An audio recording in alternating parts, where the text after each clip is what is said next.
It's not like we're up 12 votes and we have 60% left.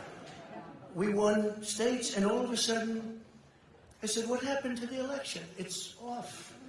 And we have all these announcers saying, what happened? And then they said, oh, because you know what happened?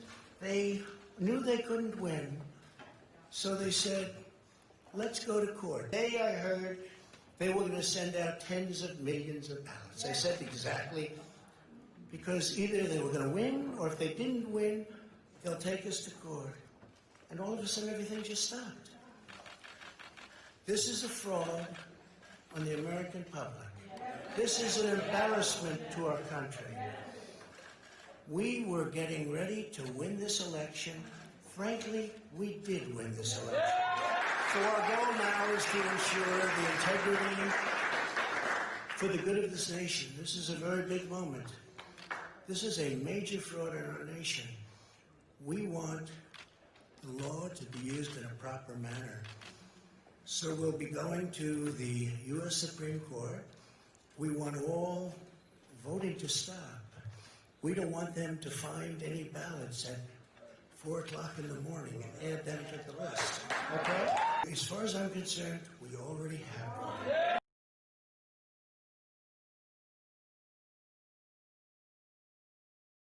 Not quite a ladies' man, but just a fan of The Simpsons.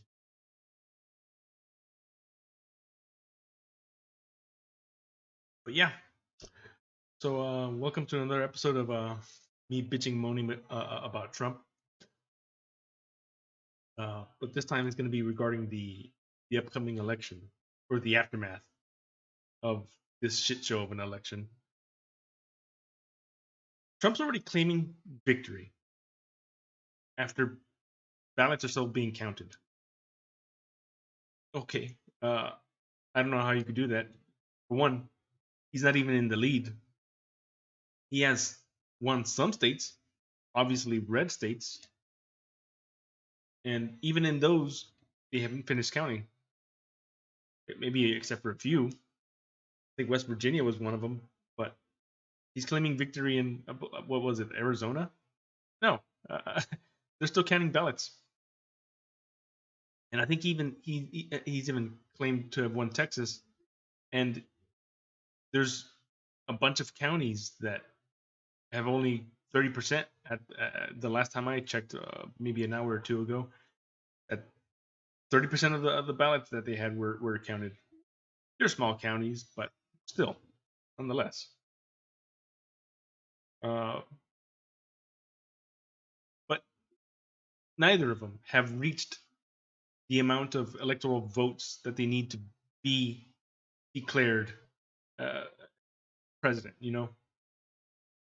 But this is exactly what he's been looking to do from the very beginning when he put in place a new justice after Ruth Bader Ginsburg had passed away. He was looking for somebody who would help him get to where he needed to be to win this election. I didn't. There were some people that speculated that he would do that. I didn't think he would. But after what he said in his speech earlier, that's exactly what he's trying to do. He's claiming the left were trying to take him to court. I don't think they cared when they had a good feeling how the election was going. The turnout was probably been the best turnout since 1908, where they had a turnout of 65%, over 65%. It was like 65.2 or 65.8 of eligible voters, and we're either nearly there or having beaten it already. Because I mean, we don't want 2016 to happen again. I mean, I'm sure Trump supporters do. Yeah, I don't know how it affects them, but everybody else, you know, I'm sure they don't believe in the hoax that Trump claims the coronavirus to be, even though in here he said that the coronavirus is real and dangerous and worse than the flu.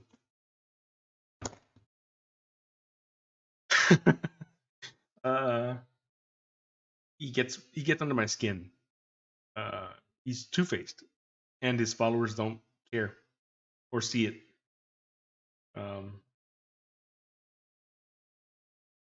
But he's clearly taking the strategies right from the playbooks that President Putin and Xi and Kim Jong-un are have been doing their whole lives, where Putin removed the entire cabinet of government that was working there and went ahead and changed the constitution so he stays in power practically for the rest of his life.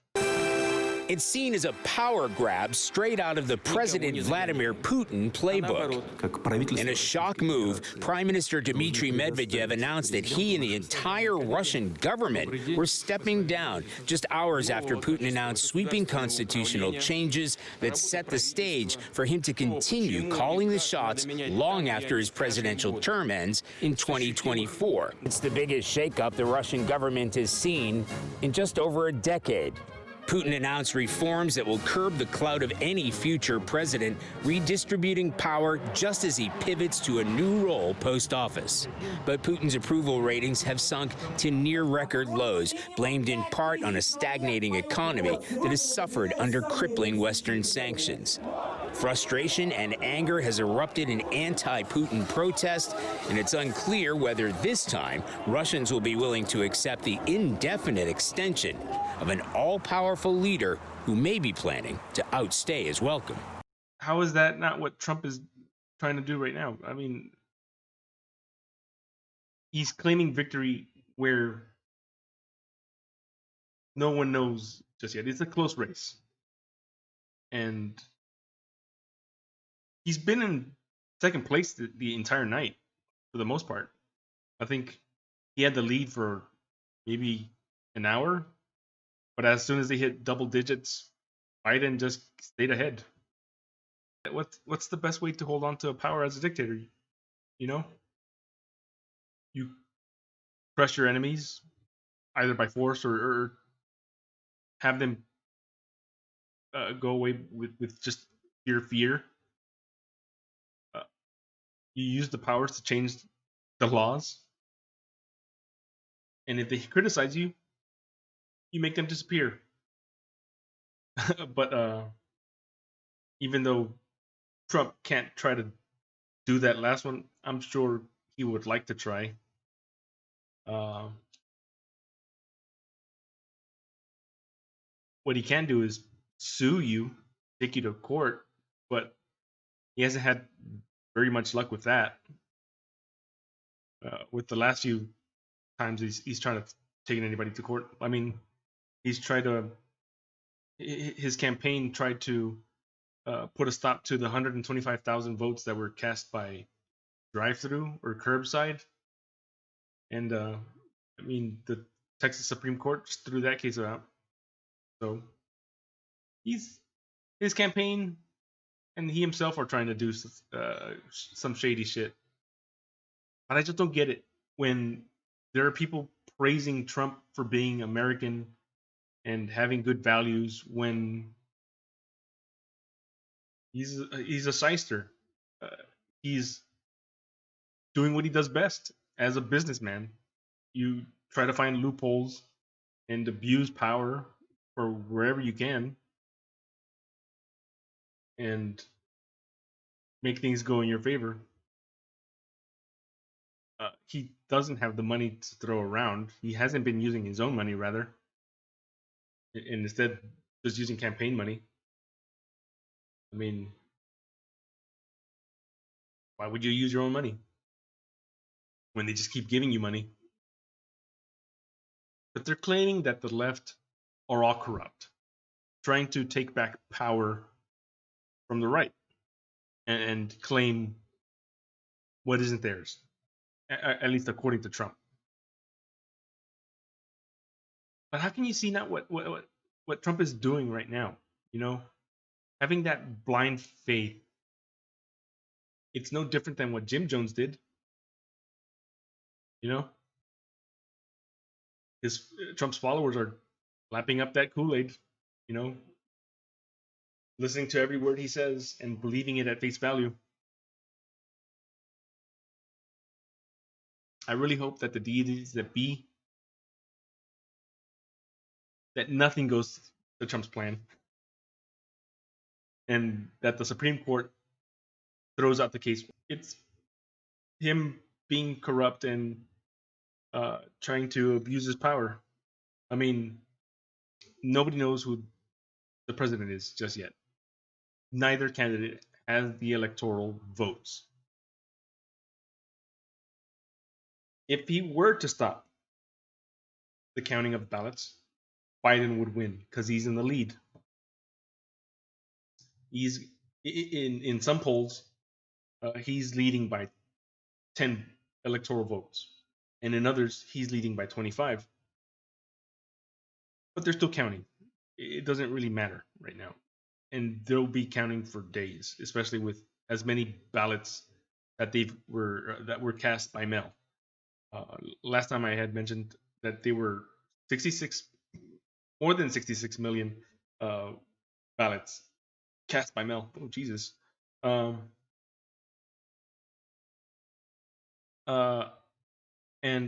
that lost my train of thought. Even when before polls closed, people were still waiting in line to cast their votes. And when they did close, those waiting in line were allowed to still cast their vote. I think no more people were allowed to get in line, but those that were in line already were able to cast their vote. I don't know, maybe up until the last employee left, or I don't know how long, but they were just going to extend the hours. But yeah, despite having been number 2 for the majority of the night, he's already claiming victory. Even Fox News, his favorite channel, the only channel he watches. I mean, he's got money. You've got more channels. Watch some Discovery Channel. You know, learn something. But yeah, even Fox News has him at 238 electoral votes for Biden and 213 electoral votes for Trump. Right now, it's still too close to call who's going to be president this next term. And we're just going to have to wait a few more days to find that out. Now, after hours of watching the polls and the votes come in, I really shouldn't have drunk coffee. Damn. I guess I should pull out the whiskey. Before I go, I was just going to read one little part out of this. I think it's the prologue